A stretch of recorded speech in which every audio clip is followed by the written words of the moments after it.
আমি গতকালকে আমি আমার স্ত্রীরে একটা পরীক্ষা করছিলাম।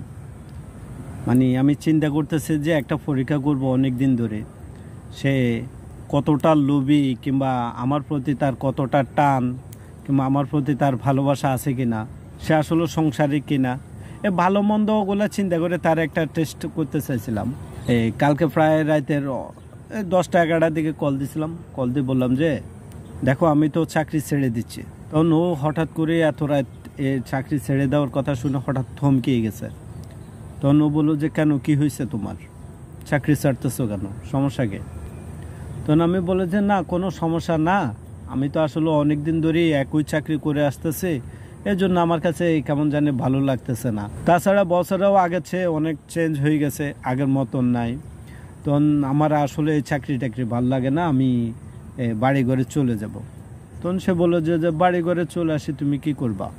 তখন সে আমার বললো যে দেখো তুমি বাড়ি ঘরে আসো কোনো সমস্যা নাই, কিন্তু তোমার যে টাকাগুলা যে প্রত্যেক মাসে তোমার যে পরিমাণ যে একটা ঋণ পরিশোধ করতে হয় কিংবা সংসার চালাতে হয়, বাচ্চাদের পড়ার খরচ আছে কিংবা তা বাচ্চাদের পিছনে মাসিক যে হাত খরচ আছে, তোমার যে মাসের একটা খরচ আছে, ওই খরচটা তো তুমি চালাবাটা কেমনে?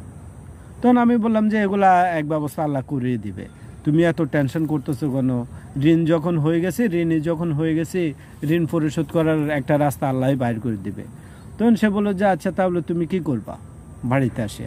তখন আমি বলতেছি যে আমি তো আসলে ফেসবুকে কন্টেন্ট তৈরি করি কিংবা ফেসবুকে ভিডিও বানাই, আমি একটা ক্যামেরা কিনে কিংবা আমার আরও টুকটাক খরচ আছে, আমি ব্লগ বানাবো, কন্টেন্ট তৈরি করবো, এগুলো করে আমি ফেসবুকে আর্ন করবো।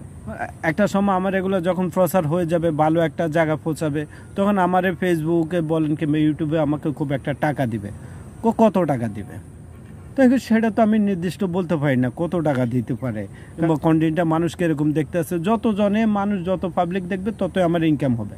তুমি যে ক্যামেরা কিংবা ভিডিও ব্লগ বানাবা, তাহলে টাকা কোথায় পাবা? তোমার কাছে কি কোনো টাকা জমানো আছে যে তুমি এগুলো কিনে এগুলো করবা? তো না, এখন না আমার কাছে তো কোনো টাকা নাই, তবে আমি একটা রাস্তা চিন্তা করে খুব বাইর করছি। কী রাস্তা? তখন আমি চিন্তা করছি যে দেখো আমার কাছে তো কোনো স্টক টাকা নাই, এটা তো তুমি ভালো করে জানো। এখন তুমি এক কাজ করতে পারো, টাকার ম্যানেজটা তুমি নিতে পারো।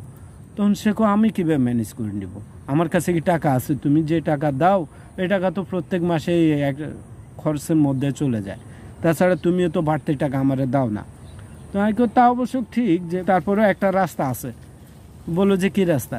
তো রাস্তাটা হচ্ছে যে তোমারে বিয়ের সময় যে তোমার মা যে স্বর্ণের চেইনটা দিছে, আর আমি যে তোমার 2টা কানের দুল দিছি, ওই স্বর্ণের চেইনটা আর ওই কানের দুলটা আমি বিক্রি করে দেব। বিক্রি করে দিলে ওখানে যে টাকা হবে, ওই টাকা দিয়ে আমি ক্যামেরা কিনবো কিংবা আমার যাবতীয় যেসব জিনিসপত্র লাগবে আমি এগুলো কিনি। আমি তখন সে চুপ করে রয়েছে যে সতলো তার মা তারে বিয়ের সময় এই চেইনটা তার গলা দিছে। এখন সে চিন্তা করতেছে কি করবে। প্রায় 2-1 মিনিট চুপ করে রয়েছে, সারাদিন কোনো উত্তর দেয় না। তো আমি তো চাইছিলাম আগে সে কি চায়, কি ধরনের মন মানসিক তার।